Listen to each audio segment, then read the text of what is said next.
Uy, basag naman na yun. Hi guys! So, ngayon ay magta-try tayong mag-drive ng e-bike. e-trike.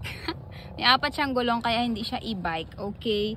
So, ayan ang ating mga kasama dito. Muna kayo guys. Alright. So, ipapasok ko ng may wagang galingan mo kuya ha. Manood kayo. So, kapag tayo ay magdadrive ng e-bike, syempre na-on ko na siya. Ayan, papatayin ko ulit.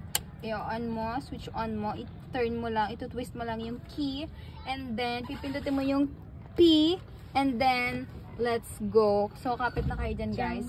Sabihin mo dyan, ay kumanik dyan sa mga mata. Sige, sige. Nawa, ano natin itong mga audience natin dito. Para lang guys, para lang kayong naglalaro ng bump car.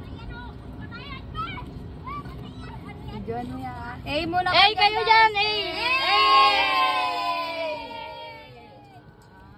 Meron tayo mga katropa. Sarap niya guys, i-drive. Yeah, very ano lang. Parang, guys, ito ang ano ko. Ang kabukiran ko guys. Yung mga nakikita nyo na yun guys. Kabukiran ko yan guys. Ibang may-ari niyan guys. Yung kabukiran na yan, ibang may-ari niyan. Kaya tayo ay dumadaan lang dito sa Feeder Road.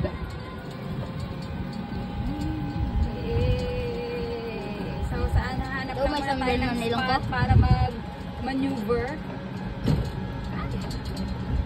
Okay na, maganda na dito, may space. So, pwede na tayo dito. Hi na. Okay. Pero may tricycle. Palampasin muna natin yung tricycle.